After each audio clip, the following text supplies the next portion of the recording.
사사기는 가나안으로 이제 이스라엘 백성들이 들어간 이후에 왕이 등장하기 전에 이스라엘 백성들을 다스렸던 그런 사람들이죠. 그 사사들 가운데에 오늘 우리는 기드온에 대해서 우리가 함께 살펴보려고 합니다. 그에 앞서서 우리가 계속해서 오후 예배를 이렇게 굉장히 또 분위기가 좋은 찬양팀과 더불어서 함께 찬양을 하고 있고 또 예배를 드리고 있습니다. 또 많은 숫자가 또 이렇게 또 예배에 참여를 해서 또 얼마나 감사한지 모르겠는데, 지난달에는 저희가 있는 예배다라고 이렇게 이름을 져서 앞선 세대들의 신앙을 계속해서 계승 발전시키자라는 차원으로 예배를 드리고 있고, 또 그 있는 연장선에서 이번 달에는 교회라고 하는 것을 좀 우리가 한번 생각을 해보자. 그래서 교회가 이 땅에 소망이 되고 또 희망이 됨을 다시 한번 기억하고 또 우리가 기도를 해보자 라는 차원에서 이번 한 달 동안에는 우리가 교회를 또 위해서 기도하며 또 함께 말씀을 나눌 겁니다. 그 가운데에 오늘 기드온의 300용사의 말씀이 생각이 났어요. 그래서 우리 교회도 이러한 지향성과 방향성으로 좀 갔으면 좋겠다라는 차원에서 오늘 말씀을 좀 함께 나누려고 합니다. 여러분들은 아마 창조적인 소수에 대해서 이야기를 많이 들으신 바가 있을 거예요.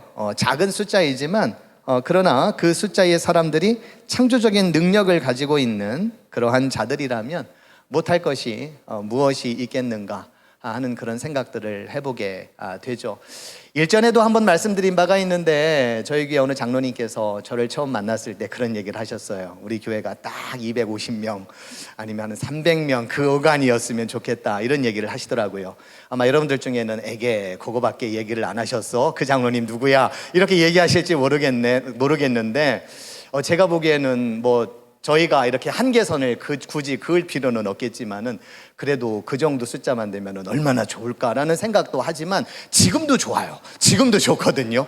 250명은 나중 일이지만 물론 이제 사역을 하면서 조금 더 사역의 영역과 또 확장을 위해서라면 지금은 이제 한 분이 여러 역할들을 해야 되는 아쉬움과 또 어려움들이 있겠다. 그래서 조금 더 배로 좀 부응을 하게 된다면 또 그런 부분들이 조금 해소가 되면서 우리의 사역도 더 힘을 가하지 않을까라는 그런 생각을 해보게 되는데요. 사실 그 종교 사회학자들도 그 연구에 의하면 교회가 한 300명, 400명 정도가 가장 이상적인 교회다 그런 이야기를 해요. 물론 이제 300명, 400명이 되면은 우리는 또 언제 500명을 넘길 수 있을까? 또 500명을 넘기면 우리는 언제 또 1000명을 넘길 수 있을까? 계속해서 구호는 바뀌지 않을까? 인간의 마음이란 게 항상 그런 생각이 드는데 어쨌든 300명 혹은 400명 그렇게 이야기를 합니다. 제가 보기에도 타당성이 있다 생각이 들어요.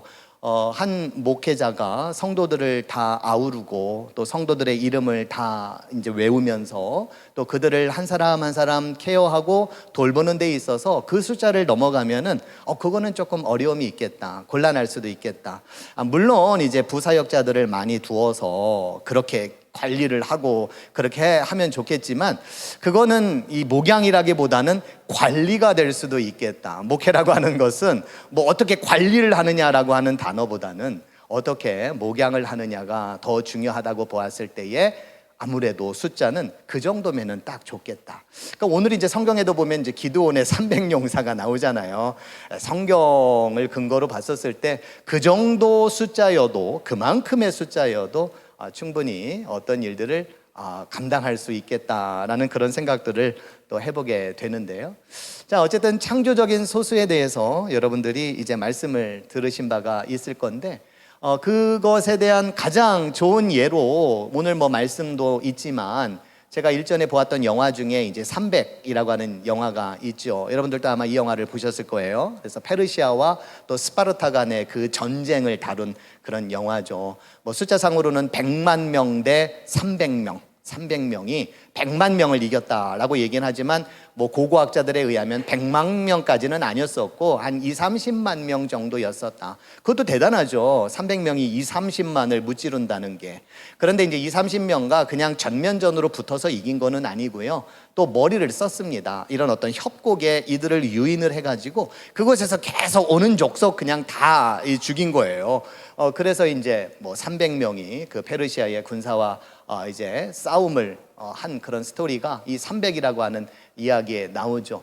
여기에 보면 이제 300명을 말하자면 이제 이 용사를 길러내기 위해서 스파르타가 얼마만큼 강도 높은 훈련을 하는지에 대한 스토리가 나오는데, 어릴 적부터 이제 완전히 키워내는 그런 일들을 하는 거예요. 그래서 뭐 싸움의 기술, 뭐 심지어는 뭐 어떻게 하면 죽이는 기술이라든가 뭐 방어의 기술, 여러 가지 기술들을 어릴 적부터 이렇게 훈련을 시키다가 보니까 이 사람들의 용맹함, 아니면 싸움의 기술, 이 모든 것들을 이제 완비시키는 거죠. 그런데 이제 말하자면은 이제 이런 기준에 들지 않는 사람들은 또 가차없이 또 이렇게 살지 못하게 하는, 그냥 버려버리는 그러한 일들도 또 이 나라에서는 감행을 했다고 합니다. 그러니까 강한 자만 살아남는 어떤 그런 모습이었던 거죠.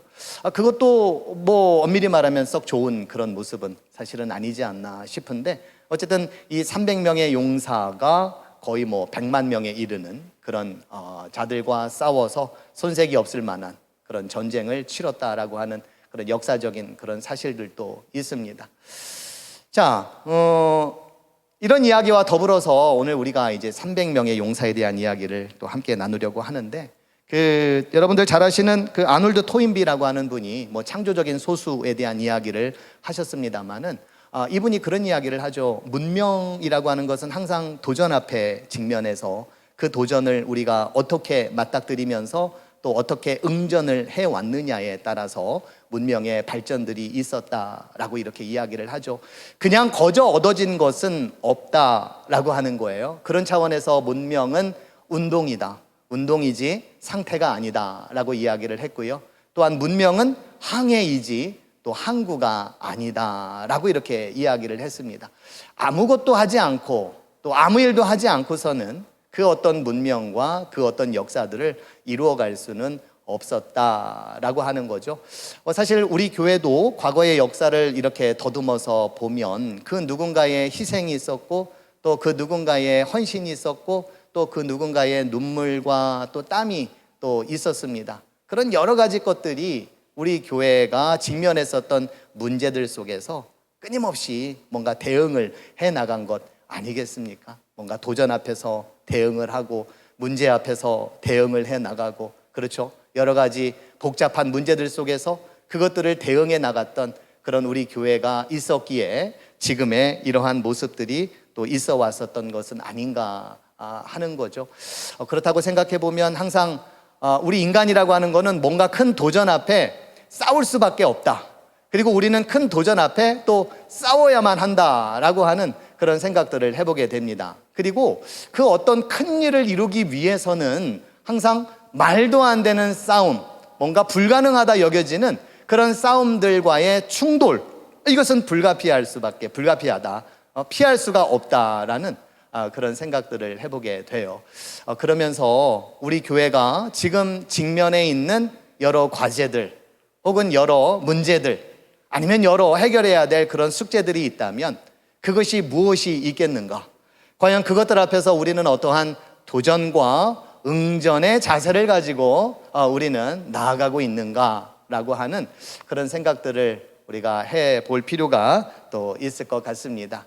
자, 오늘 기드온에 대한 이야기를 우리가 쭉 읽어봤어요. 사실 기드온은 이스라엘의 사사 가운데에 한 사람이지만 기드온 이야기를 쭉 읽어보면 기드온만큼 되게 우유부단한 사람도 좀 없다라는 생각도 들고, 또 기드온만큼 이렇게 용기가 막 충만하지 않았다라는 생각도 막 들거든요. 또 기드온처럼 또 믿음이 또 이렇게 연약할까라는 생각이 또 드는 그런 인물도 또 없어요. 사실 약한 자였습니다. 연약한 자였어요. 그러니까 하나님께서 불러서 무언가를 시키고자 하는데 거기에 대해서 쉽게 예스 혹은 쉽게 오케이 하는 그런 대답을 기드온에게서는 찾아볼 수가 없어요. 항상 이렇게 한번 해주시면 내가 한번 해보겠다. 이거를 이렇게 해주시면 내가 한번 해보겠다. 뭐 이런 태도였었던 거예요.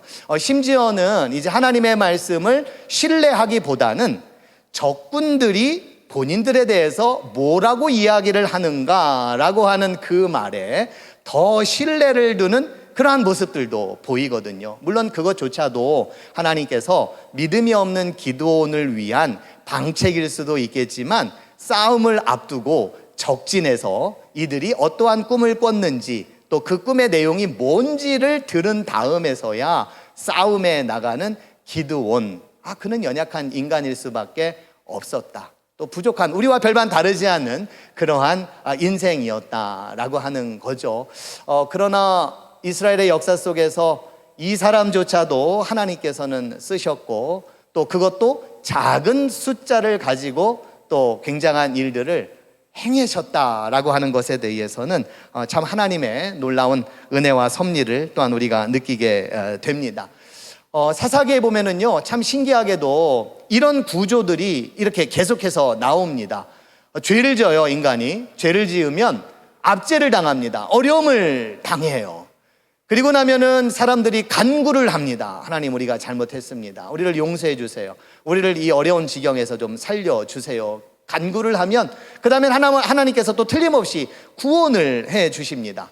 그러면은 또 구원의 은총에 대해서 또 망각하는 그러한 모습들이 계속해서 유사한 패턴으로 나와요. 그래서 뭐 어떤 사사가 등장하든지 간에 여호와 보시기에 악을 저질렀다, 뭐 이런 표현들이 끊임없이 계속해서 재생산, 재반복되는 그러한 모습을 이렇게 보게 됩니다.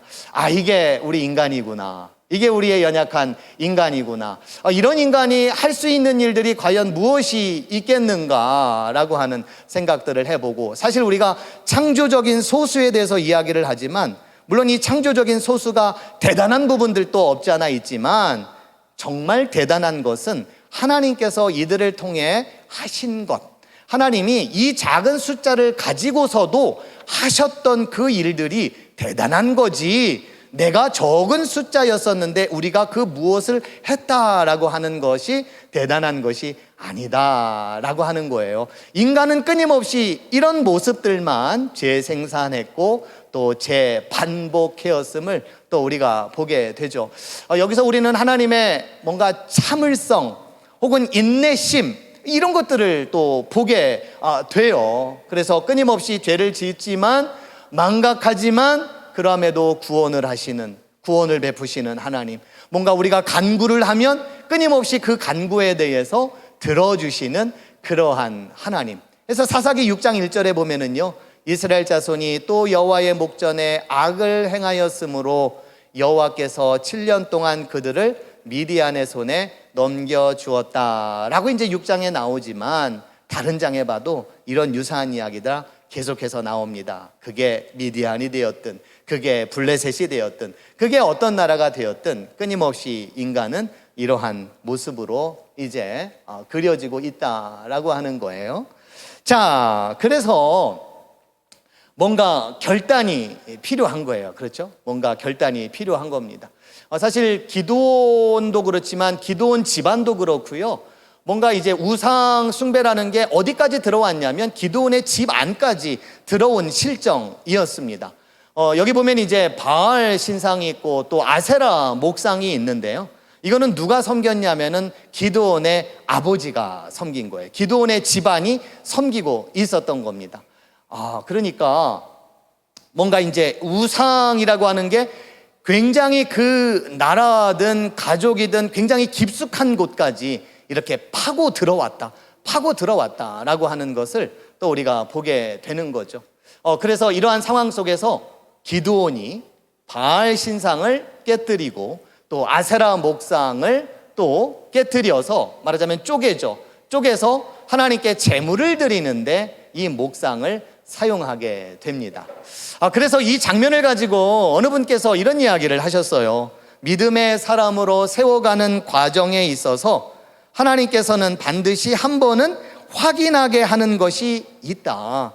그것이 뭐냐면 내가 무엇을 위해 살고 있는가, 혹은 나는 어떠한 목적을 가지고 내 인생을 살아가고 있는가를 한 번쯤은 우리가 살아가면서 하나님께서는 확인을 하신다라고 하는 거예요. 기드온의 이 행동은 어쩌면 자기의 인생에 있어서 한 번쯤은 내가 결단을 내려야 되는 어떤 그런 상황인 거예요. 내 인생의 목적과 내 인생이 이제는 무엇인가라고 하는 것을 과감한 결단을 가지고 말하자면 하던 그런 행위였었다라고 하는 거죠. 그래서 기드온은 자기 가족조차 섬겼던 이 바알 신상과 또 아세라 목상을 과감히 처단하고 이제 하나님의 쓰임받는 말하자면 사사가 될 것을 결단하고 나아갑니다. 그 나아가는 과정에 있어서 이제 미디안과의 싸움이 이제 시작이 되는 장면이 오늘 본문에 나오는데요. 미디안이라고 하는 말은 갈등을 의미한다고 그래요. 갈등. 미디안은 갈등이다. 살면서 우리에게는 여러 가지 갈등들이 있지 않습니까? 그죠? 기드온에게 있어서도 굉장한 갈등들이 있었죠.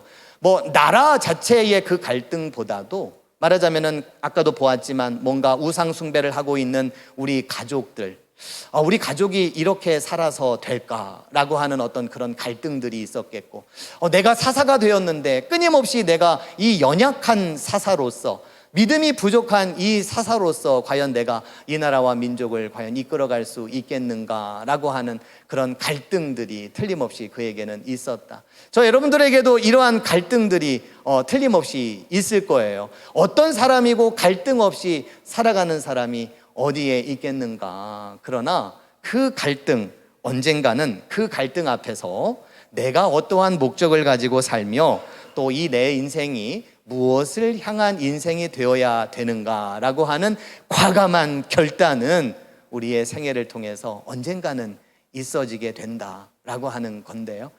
우리 교회도 그런 의미에서 우리 교회를 생각해 봤었을 때 우리가 과감하게 깨뜨려야 할 바알의 상이 있다면 그것이 무엇이 있을까? 과감하게 우리가 쪼개야 할 어떤 아세라의 목상이 있다면 그게 무엇이 있을까도 우리가 한번 생각을 해봤으면 좋겠어요. 우리 교회가 긴 역사를 가지고 있지만 그 역사 속에서 우리가 더 펼쳐야 될 어떠한 부분들이 있는데 그것이 우리의 나약함이든 혹은 게으름이든 아니면은 내가 가지고 있었던 기득권이든 아니면은 뭔가 누군가와 끊임없는 갈등이나 장벽이나 이 모든 것들, 소통의 부재라든가 이 모든 갈등들을 우리가 깨부수어야 우리 남천교회가 한 발 한 발 더 나아갈 수 있겠다라고 하는 거죠. 그렇게 나아가는 데 있어서 많은 숫자가 필요하냐? 그렇지 않습니다. 그렇지 않아요. 여기 계신 여러분들만으로도, 물론 여기 계신 분들이 다 이기는 하지만 여러분들만으로도 충분히 그러한 일들을 감당할 수 있지 않겠는가. 자, 그런 점에서 여기에 나오는 이 300명의 용사는 어떠한 부류의 사람이었을까? 어떠한 창조적인 소수자였었을까를 우리가 좀 한번 생각해 봤으면 좋겠는데요. 처음에 싸우고자 나섰던 사람들 숫자를 보면 몇 명이었냐면 3만 2천 명, 3만 2천 명이었습니다. 그렇죠? 미디안 군사는 13만 5천 명이었다라고 말하고 있어요. 10만 명이나 더 많은 그런 숫자이죠. 자본주의 논리라든가 아니면은 수학적인 계산이라든가, 그렇죠? 이런 계산을 통해서 보았을 때에 숫자가 적다라고 하는 것은 상당한 위축감이 드는 것이 사실입니다. 그렇죠? 숫자가 적다. 왠지 모르게 숫자가 적으면 왜 우리는 위축이 드는지 모르겠어요. 어디에서부터 비롯된 걸까요? 그게 숫자가 적으면. 사실 예수님께서는 서너 사람이 모인 곳에 내가 함께 하겠다, 그죠? 그 예배조차도 받으시는 그러한 사람인데 왜 우리는 항상 이 숫자라고 하는 이 노름판에서 항상 위축이 되고 뭔가 그러한 마음을 드는지 모르겠어요. 항상 뭔가 많아야 되고 항상 더 숫자가 뭐 해야 되고 그런 생각들을 우리가 갖게 되는데 어쨌든 3만 2천 명과 13만 5천은 말도 안 되는 그런 싸움입니다. 자, 그런데 하나님께서 3만 2천 명을 이제 두고 두려움이 많은 사람, 그죠? 싸움을 하는 데 있어서 뭔가 좀 두려움이 있는 사람들은 그냥 돌아가라 라고 했더니 몇 명이 돌아갔어요? 2만 2천 명이 이제 돌아갔다. 2만 2천 명이 돌아갔습니다. 이 사람들은 뭔가 두려움이 많은 사람들이죠. 뭔가 좀 싸움을 또 못하는 사람들일 수도 있겠네요. 아니면은 뭔가 내가 더 챙겨야 할 것들이 더 많은 사람인지도 모르겠습니다. 그러나 곰곰이 생각해 보면 우리나라가 이 싸움에서 지거나 아니면은 이 싸움을 하지 못하면 결국에는 내가 챙기고자 하는 것들, 내가 조금 더 살펴보고자 하는 것들이 과연 무슨 소용이 있겠는가라고 하는 거죠. 일전에 어느 교수님께서 그런 얘기를 하더라고요. 오늘날 교회가 각자가 도생하기 위해서 너무나도 애를 쓰는 것은 사실이고 또 필요하겠지만 지금은 기독교라고 하는 이 자체가 말하자면 싱킹되고 있다. 물에 좌초되고 있다. 좌초되고 있는 이 기독교가 있는데 우리만 잘 살겠다? 우리 교회만 잘 살겠다? 우리 교회만 생존하겠다라고 하는 것이 과연 무슨 의미가 있겠는가라고 하는 그런 이야기를 한 바가 있었어요. 그래서 뭔가 우리의 시선이든 우리의 관점이든 우리의 생각이든 조금 더 거시적인 안목을 좀 바라봐야 되지 않을까라는 거예요. 뭔가 창조적인 소수라고 하는 것은 뭔가 자기의 앞길만 모색하는 것이 아니라 나만 좀 어떻게 살면 장땡이다 혹은 됐다라고 그렇게 생각하는 것이 아니라 우리 모두가 죽으면 나도 죽는 거예요. 그렇죠? 우리 모두가 죽으면 나도 죽는 거다. 사실 2대8 혹은 80대 20 파레토 법칙 이런 얘기를 하는데요. 20%가 80%를 어떻게 보면 이끌어 간다. 어느 조직이든 어느 사회든. 교회도 비슷해요. 물론 저희 교회는 이 법칙이 안 통하는 것 같아요. 제가 보기에는 거의 많은 분들이 교회를 이끌어가고 있기 때문에 20대 80은 아니에요. 틀림없는 사실은 그래요. 그런데 대부분의 사회가 그렇다라고 얘기를 하는 거예요. 적은 숫자가 큰 숫자를 이끌어가는 그 어떤 그 수고가 있잖아요. 그렇다면 그 적은 숫자의 사람들은 어떤 사람일까? 이 사람들은 뭔가 간절함이 있는 사람일 것 같아요. 나라도 어떻게 해서 내 눈에 이렇게 띄는데 내가 기도하지 않으면, 우리가 이렇게 헌신하지 않으면, 이게 내 자랑이 아니라 우리 교회가 이렇게 하지 않으면 안 되겠다라고 하는 그런 마음을 가진 사람들이 아니겠는가. 어느 조직에서든지 간에요. 그래서 이제 기도회에 오시는 분들 혹은 새벽 예배에 오시는 분들, 수요 예배에 오셔서 또 간절하게 기도하시는 분들, 물론 교회만 오신다고 해서 저는 그분들만 편들고 싶은 생각은 없어요. 왜냐하면 교회에 오지 못하시는 분들은 밖에서도 열심히 일을 하시면서 또 이렇게 세상 가운데에 살아가시는 그런 분들이니까 중요한 것은 과연 우리가 이런 이런 관점으로 좀 바라봐야 되지 않겠는가라고 하는 거예요. 그래서 앞으로 우리 교회의 창조적인 소수자는 어떤 사람이냐? 우리 교회가 지금 말하자면 어떤 위태로운 상황에 직면해 있다. 그냥 우리 젊은이들을 향해서 우리가 그냥 손 놓고 있으면 안 된다. 우리가 간절한 마음으로 기도를 해야 된다. 내가 지금 뭔가 편하게 살 수도 있고 안락하게 내가 가지고 있는 것을 가지고 살아갈 수도 있지만, 그러나 내 대에서 다 끝나서는 안 되지 않겠습니까? 우리 교회가 나 할 일 다 했어 하고 끝내서는 안 되지 않겠는가. 그렇다면 조금 더 우리의 눈과 시선을 열어 거시적인 안목으로 바라볼 수 있어야 되는데, 그런 창조적인 소수자가 되어야 되지 않을까라고 하는 거예요. 그래서 어쨌든 32,000명에서 22,000명이 그렇게 돌아갔습니다. 뭔가 두려움이 많은 사람들이에요. 염려가 많은 사람들, 뭔가 내가 잃어버린 것들을 좀 이렇게 싫어하는 그런 사람들이겠죠. 그러나 결국에는 이 싸울 사람들이 없으면 모두가 다 죽는데, 그렇죠? 이러다가 우리가 다 죽어라고 했던 어떤 드라마의 대사처럼 그 죽음을 우리 모두가 당할 텐데, 내가 생존하고 나만 산다는 것이 과연 무슨 의미가 있겠는가라고 하는 거죠. 자, 그리고 나서 이 10,000명 가운데에 또 이제 어떤 요청을 하냐면 물가에 가서 물을 먹게끔 하죠. 그런데 이제 물을 먹는 데 있어서 어떻게 그 물을 먹느냐라고 하는 그 방식에 따라서 이제 숫자가 또 줄어들게 되는데, 그 숫자가 몇 명이라고요? 300명이었다. 9,700명이 그러면은 뭔가 이렇게 물을 마시는 데 있어서 무릎을 꿇고 머리를 박고 그냥 개처럼 핥아서 먹었다 표현하자면 그런 거고요. 나머지 300명은 물을 이제 떠서 이렇게 마시면서 뭔가 그 주석가들의 해석에 의하면 사주 경계를 이렇게 늘 했다라고 하는 그런 사람으로 이제 나오고 있어요. 뭔가 위태로운 상황이고 뭔가 적에게 노출될 수 있는 사람이지만 그 순간조차도 이렇게 경계심을 늦추지 않았던 그런 300명, 그런 사람들을 가지고 하나님께서는 싸우겠다라고 이제 이렇게 이야기를 하죠. 사실 어떻게 생각해 보면 그게 뭐라고 물 마시는 게 뭐 물 마시다 보면은 그렇게 마실 수도 있고 저렇게 마실 수도 있는데 그게 뭐라고 그렇게 300명까지 쪼개시는가? 왠지 하나님이 일부러 쪼갠 것 같지 않습니까?